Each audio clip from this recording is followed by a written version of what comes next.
Hello, I'm Edward G. Roberts, Director of Fire Investigation Services with Haag Global. Welcome back for our second installment of our video series. Today we'll answer the question, do I need a fire investigator?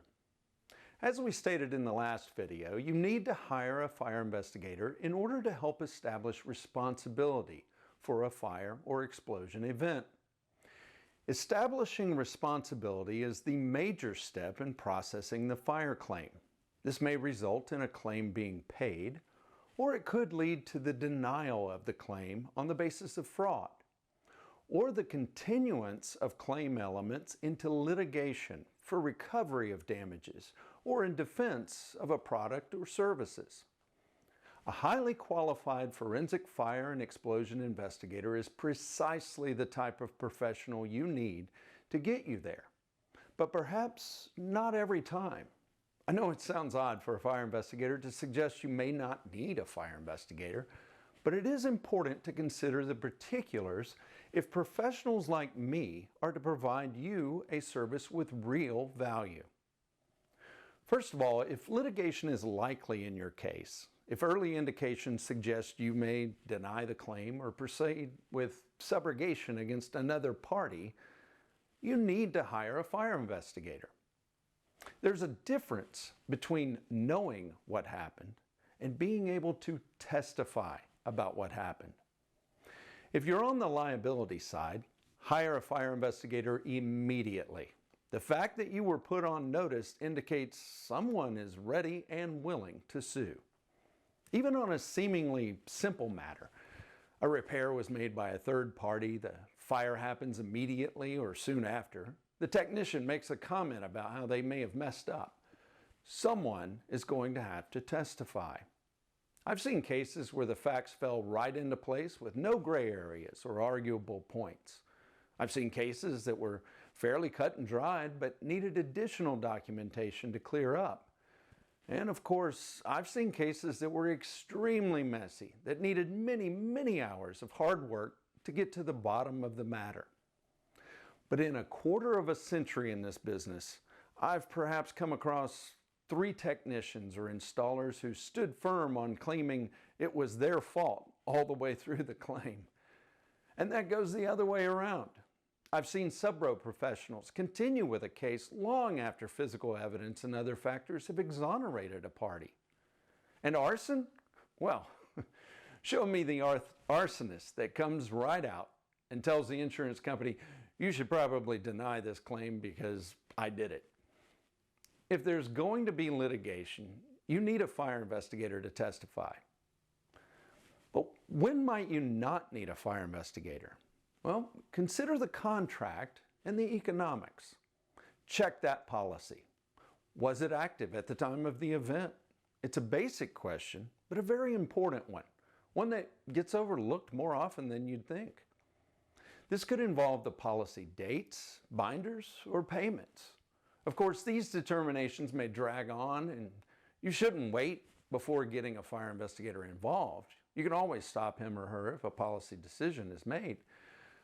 Policy factors could also involve vacancy issues, which can also be complicated. Misstatements or material misrepresentations on the policy application. We actually collect some underwriting related information in our field work for evaluation. In short, if there's a policy issue that precludes the need for a fire investigation, consider saving yourself the money. Speaking of money, the economics of your claims handling should also be considered. An initial fire scene examination on a structure fire is going to cost you between $1,800 and $2,500, depending upon the location, the size of the loss, and other factors. Yours may end up cheaper or more expensive, depending upon particulars like travel distances. But that number range will give you a place to start. Let's say you receive a claim of a stovetop fire. The field adjuster sends you photos of a V pattern on the wall rising up from a melted pan on the stove, with a damage estimate to the cabinets of $5,000. The home is owned outright by a 91-year-old widow who has never filed another claim and has owned the stove since 1975 and has had no repairs performed on it. She was cooking chicken for dinner after church at the time of the fire. Is it worth hiring a fire investigator? Probably not. There are no indications of fraud, no previous claims, no overdue mortgage payments. The age of the stove puts it outside the statutes of limitation in most states. No third party was involved. Probably best not to add to the claim cost by sending out an investigator. Certainly don't go against your employer's instructions, but these are some factors to keep in mind. But what if this was her third kitchen fire in 5 years? This could be a remodeling fire, or there could be a safety issue that needs to be addressed, in which case an investigator may be of some use. We could go on and on with examples, but consider the early particulars of your case. 1. Does it look like fraud or arson may be involved? 2. Were there any injuries or fatalities? 3. Is there a possibility of subrogation-related litigation? Liability, folks, you should answer yes immediately. 4. Were adjacent properties damaged? 5. Was there a landlord or a tenant, and did that party have insurance? 6. Has an appliance or building system, such as electrical or gas, been blamed for the fire? 7. Is a utility service possibly involved in the loss? 8. Have there been recent repairs or service by a third party? 9. Has there been a recall issued? 10. Are there any additional claims accompanying the fire claim, such as burglary, flood, or other types of loss? These particulars should be considered whether your fire claim involves a commercial structure, a single-family dwelling, a manufactured home, an automobile, or piece of equipment. As an adjuster, you can start looking for this information through a review of the local fire department results and an interview of the policyholder. Your investigator, however, should start with a scene examination.